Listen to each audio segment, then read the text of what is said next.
My name is Kayla Ireland. Welcome to the Inside Scoop of Living with Cerebral Palsy. This is a talk show about spreading awareness about this common difference. Hello, Dr. Selber. Welcome back. Thank you. It's a pleasure to be back. We had you on our show in March, where you simplified the sophistication of CP. Dr. Selber is a world-known orthopedic surgeon who dedicates his life to CP. It is an absolute honor to have you back to discuss the term Gait and Gait analysis in lieu of National CP Awareness Month 2023. It's my pleasure and it's my privilege, actually. And gait analysis and CP are, other than my family, are my favorite things in life. So I hope I can say some things that help people out there. What is Gait exactly? Gait is another way to call in English a walk. It's Gait, and it's the way we walk. Gait is our ability to walk.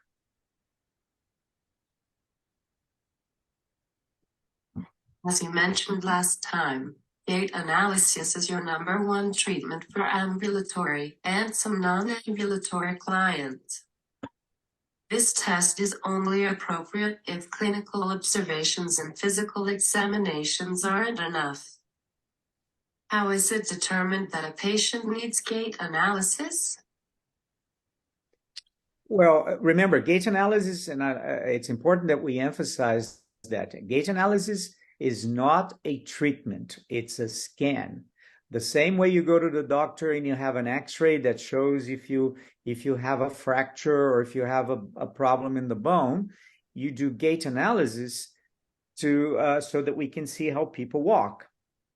And more modernly, people are not even calling it gait analysis anymore. People are calling it motion analysis, because with the advance in technology, we can analyze practically any movement that humans and animals and sports people, we can analyze basically any motion, any movement. So how do we determine? When I think a person with cerebral palsy or other neuromuscular disorders, or sometimes not neuromuscular disorders, they're having trouble to walk, and I can't quite understand exactly what's not completely right about the way they're walking. We refer them to the Gait lab or the motion analysis lab. And the motion analysis lab gives us a lot of information about the way the person is moving, the trunk, the head, the arms, the pelvis, the thighs, hips, knees, legs, feet, ankles. Every part of this person's body would be analyzed. But not only the way the person moves or walks, but it also measures how much force and strength and power this person has, or weakness, and how it interacts with the ground where they're walking on. And more than that, we can measure the pressures that the person applies on the floor. And we can also measure how the muscles are working and being activated or not. And lastly, some labs measure how much oxygen the person is using during gait or during the walk. So gait laboratories are usually located in very big rooms where there's enough space for the person with the gait issue to walk or sometimes even run. And there are motion analysis lab that They study the way people go up and down stairs, jump out of a platform. They can now analyze how people swim in a swimming pool. You know, it's broad now. It started in a way in the field of cerebral palsy in spina bifida, but it spreaded, and of course the same technology is used by Hollywood and all the video gamers and all the animations that are made and look like very real these days. What prevents someone from walking? Oh, that's a difficult question, because walking is a very difficult task. It took humans more than 4.5 million years to walk upright, straight up. And to walk, we have to have good balance. We have to have good vision. We have to have, our brains need to know exactly where all parts of our bodies are at any moment. We need to have good bones, or everybody has good bones, but we sometimes people who have issues with walking, they sometimes their bones are twisted, and this is very common in cerebral palsy. And when the bones are twisted, it's hard for them to walk on those bones. So there's I would say, perhaps the most important things, if I could put it in a few words, would be balance or equilibrium, strength, control, and bones that are not very twisted.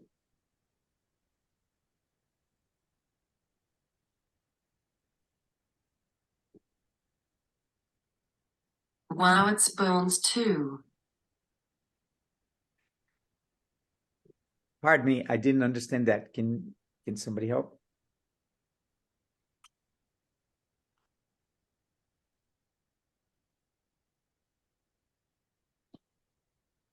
Let me hear it, Kayla.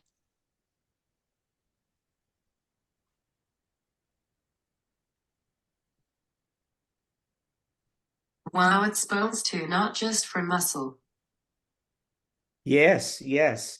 And this is one of the things that gait analysis changed dramatically, because before gait analysis, and unfortunately there's still a lot of that even today, the doctors from 30 or 40 years ago, they used to treat cerebral palsy gait mainly by lengthening muscles.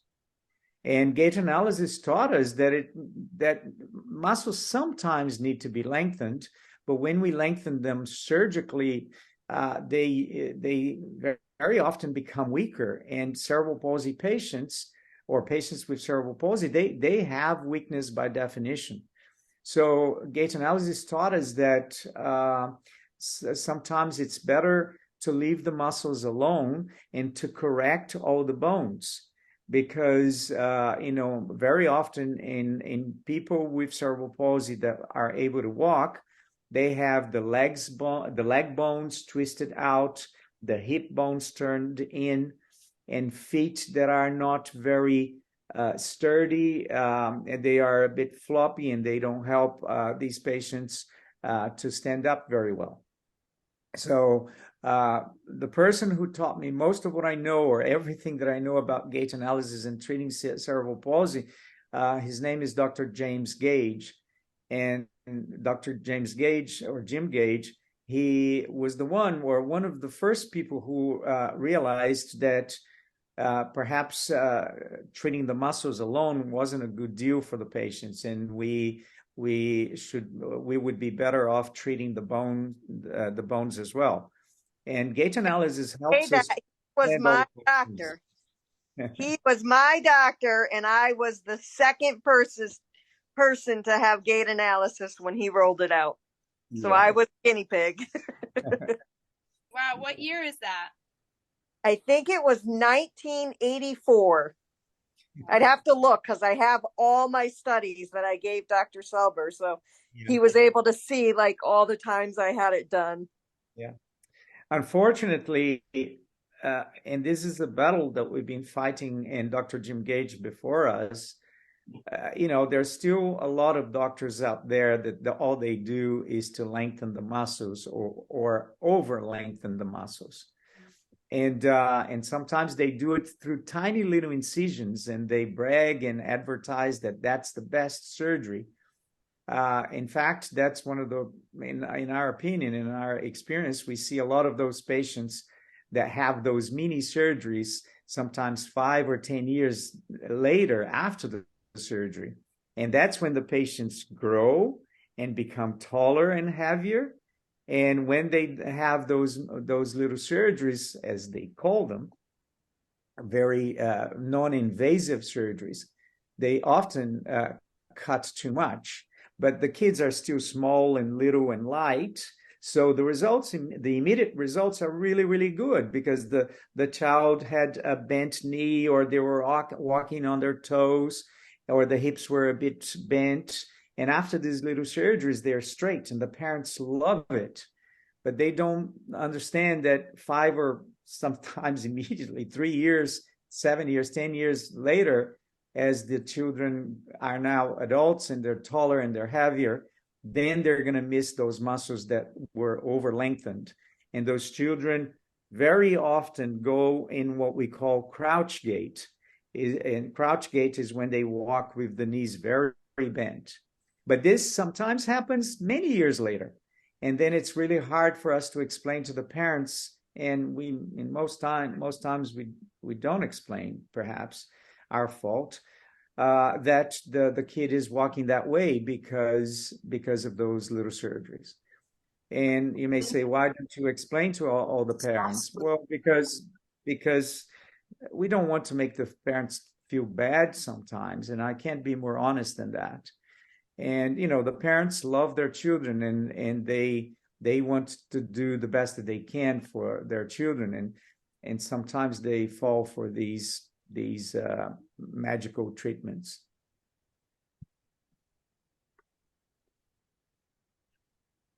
Sorry. Can you please explain how endurance is also a component?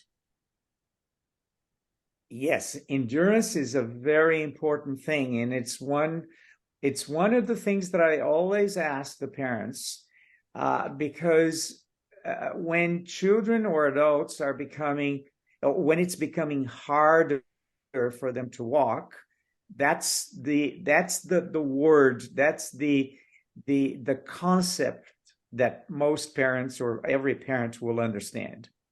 And I say, how's your child's endurance? And they immediately say, yeah, it's going downhill, or it's stable, or sometimes it's actually getting better. And we love that.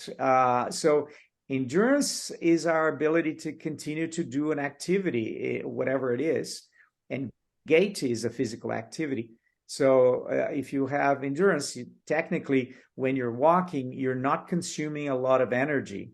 Our gait is so perfectly designed that we can walk for long distances and not use a lot of energy. Therefore, our endurance to walk is very, very robust. When children or adults they start decreasing their endurance, that's one of the signs that very often tells us that we need to do something to help them. And it's not always surgery. I'm an orthopedic surgeon, but it doesn't mean that every time I send my patients to the Gait lab, the result of the Gait lab is going to be us recommending surgery. Sometimes the Gait lab actually tells us that surgery is not the way to go, and we should try and find other strategies, like strengthening exercises, stretching, medication, and other treatments. There's so many ways to describe movement. Does gait analysis only give you present information? There's so many ways to describe movement. Does gait analysis give you only that information? That's what you asked me? No. So many Can you, ways to describe movement. Does gait analysis only give you present information? you're Present. asking me all the most bright and wise questions. And that's such an awesome question, because gait analysis, we use gait analysis to follow patients. And very, like just today, we had a patient in the gait lab at HSS that we're discussing, and we thought that the patient wasn't ready for any of our interventions. And the patient was actually not doing, the patient was actually doing well. And the family was saying, you know, we do know that there are a few problems. There are a few bones that are not very well aligned, and the muscles are a bit stubborn here and there, as I call them. But the kid was doing very well. So we used gait analysis to document how the child is nowadays. And we're going to repeat the gait analysis in a year or two and see whether the child is getting better or worse gait-wise. So it documents now, and if you do it, you know, over time, it documents how people improve or worsen their gait pattern as time goes by.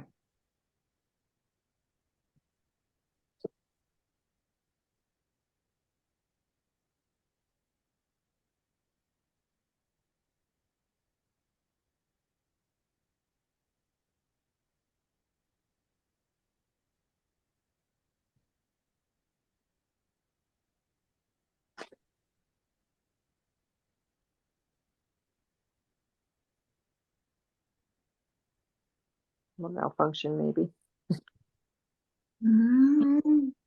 No. Hey, that was here, Kayla.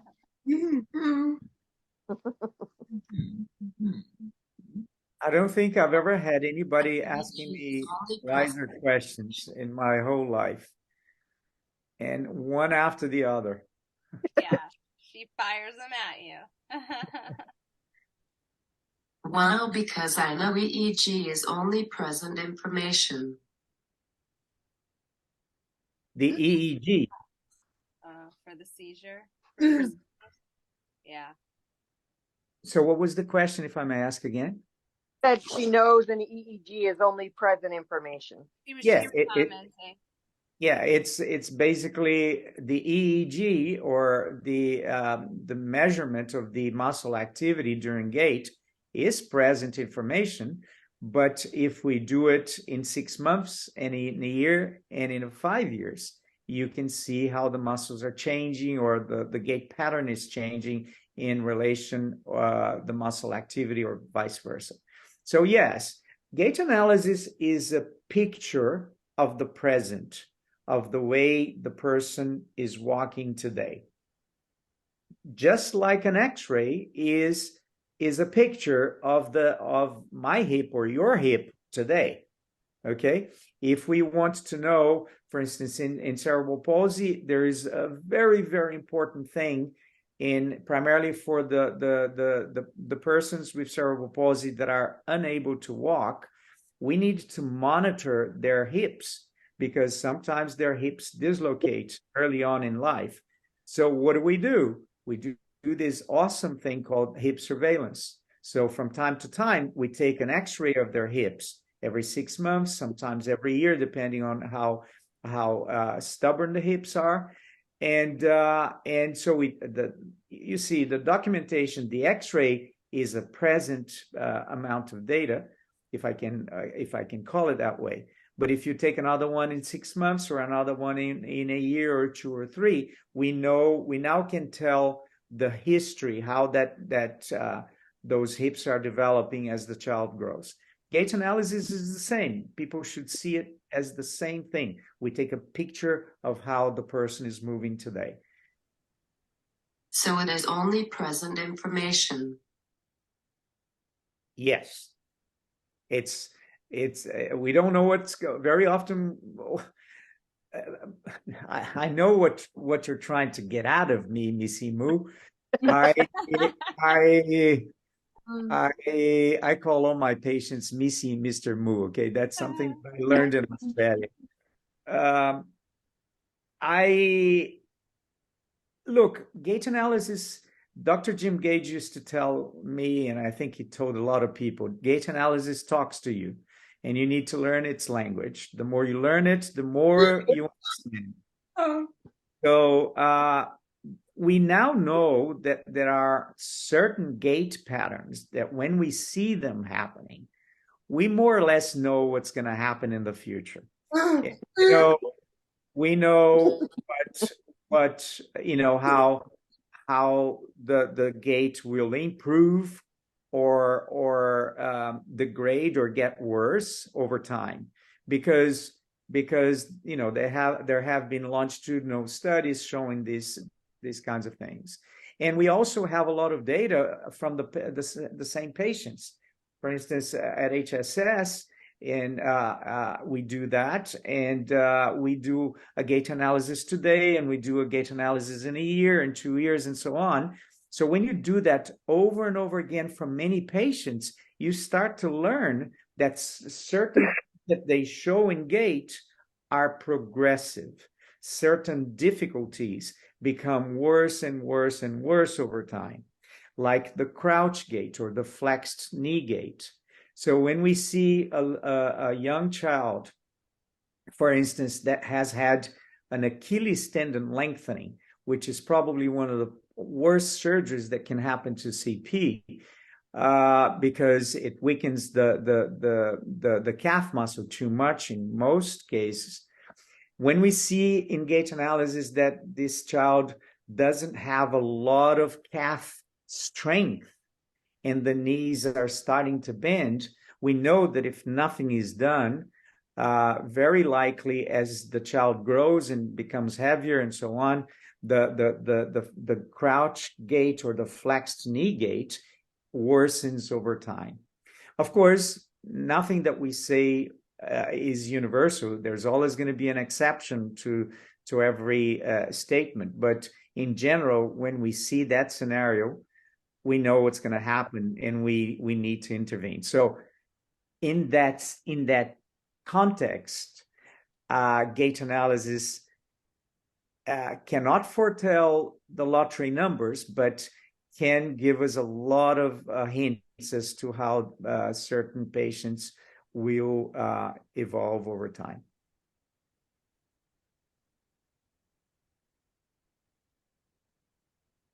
I have a What does professor. gait analysis tell us? Pardon me? What does gait analysis tell us? Analysis tell us. What gait analysis tells us? Well, gait analysis tells us a lot of things. It tells us how the muscles are working, whether they are too weak. It tells us the alignment of the bones, whether the bones in the legs and feet are well aligned, facing forward, or whether the thighs are twisted in or too much out, whether the feet are twisted in or too much out. It tells us how certain things that we see that a lot of people think that they are part of the cerebral palsy gait. In some cases, some of the mechanisms that the patients with cerebral palsy use are what we call coping responses. They are trying to overcome the difficulty, and certain movements that they do are not actually pathological. They are movements to cope with other parts of the body or the gait that are not working well. And so this is very important. To gait analysis help us, in other words, in simple words, to differentiate what's pathological or atypical from what may not be pathological in the patient's gait.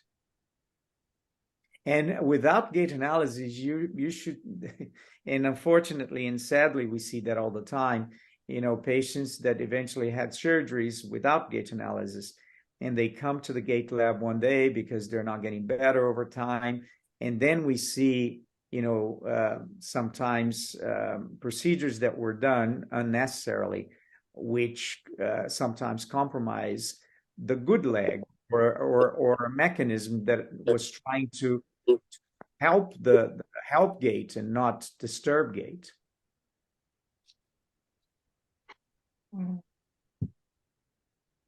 How do you figure out the best treatment plan for everyone if you can't predict the future? I knew you're going to get there. Well, because because there have been a lot of studies.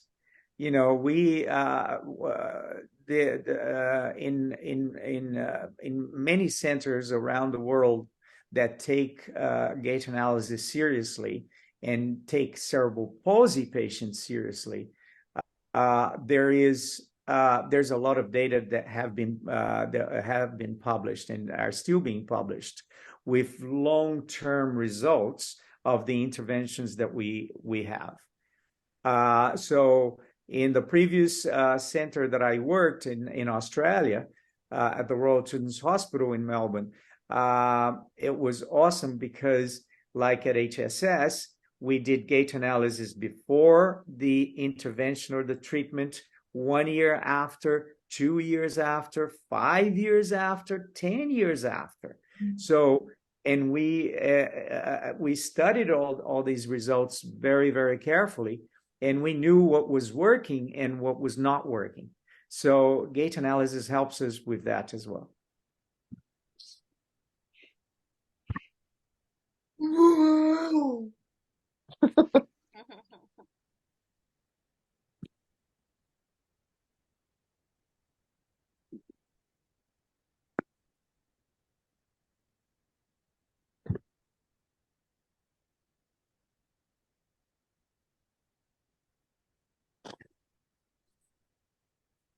You guys have any questions? Marcy, I know you were trying to. No, I think it's really fascinating how, I mean, 1984, that's not that long ago, but it still gives, there's still so many questions. And, as a speech therapist, I always take videos now of my kids, before I start treating them, during the treatment, after the treatment. One of my professors at NYU is studying motor speech. And, she puts the electrodes onto the face and she's looking at normal speech development versus apraxic, dyspraxia, dysarthria. And, it's sort of the same thing. It's gait analysis on the face. And there's just so much to learn still about the brain and about the motor patterns. And, and form follows function. And, and so for speech therapists, if the tongue is tied, you're going to have so many different abnormalities in the way we produce speech or posture. And tongue affects cerebral palsy so much too. So it's all connected. And at HSS, where I was trained, I learned so much about motor, which I didn't get in the classroom or in my other placements. So, I didn't know anything about motor until I went to HSS and learned from Barbarian swallows study. But may I say that there's still a very sad part of this story, because gait analysis has been around for more than 40 years. And we've learned a lot from gait analysis in my case, over about 28 years. But Dr. Jim Gage and others, of course, before us, they were the parents and grandparents of modern gait analysis. But unfortunately, the majority of the children around the world, they're still treated for gait without gait analysis. And we see we see so much that shouldn't have been done, and so much that is not, in my opinion, natural history of cerebral palsy, but often natural history of interventions that were not the most appropriate interventions. And it's also important to explain how complex gait. Exactly. So I don't understand how people can treat gait if they don't understand it in the first place. One of the things that Dr. Jim Gage taught me, he said, Paulo, before you treat pathological gait, you have to understand normal gait. Mm-hmm. So I spent 2 years of my life learning all that I could about normal gait. And then in the last 5 years, I spent a lot of time studying how gait evolved in the last 4.5 billion years. And there's still a lot to learn. But a lot of people out there get treated without this technology because, there's a lot of problems with coverage. There's a lot of, in the United States, that's still, unfortunately and sadly, it's not conveniently recognized by a lot of entities as a technology that can help and does help us to make the best possible decisions. Of course, nothing in life is panacea, and there are many kids that go through the Gait lab, and we all sit together, and that's another quality of Gait analysis. When we report on Gait analysis, the whole team reports together, and we discuss the patients in details before we draw a conclusion. And sometimes you see all these people around the table discussing this patient, and there's a lot of years of experience there. And we say, we don't know why this person is doing this. And why is it? Well, if you don't know, you don't treat, or you do something very conservative.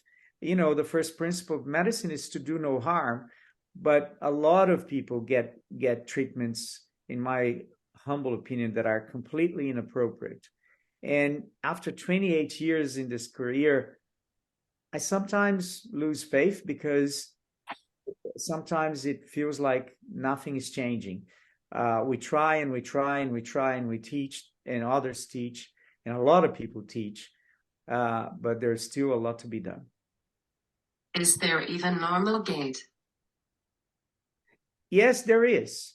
Or typical gait, which is probably the more accepted term these days, there is typical gait, and it's actually very precise. Humans walk in a very particular way. Of course, I'm very tall, as all the people who know me know. And other people are very short, and other people have a little bit of this, a little bit of that. There's always going to be, I'm joking, I'm very short, okay? But I was surprised that Katrina didn't say anything.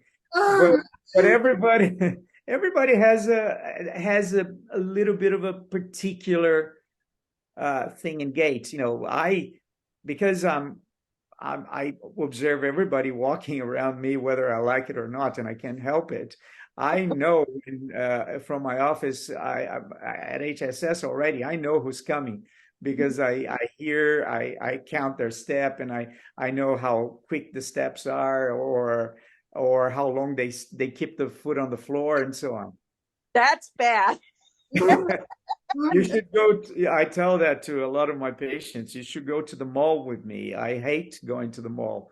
So when I go to the mall, I pay attention to how people walk in the most scientific possible way. And my kids always say, Dad, one day you're gonna be arrested. You're looking at people's legs, and I said, well, but it's not what I'm paying attention. I'm paying attention because, some people walk like this, some people walk like that. Some people have these and that, and I'm always trying to understand what's going on. Me too, for speech. That would be me.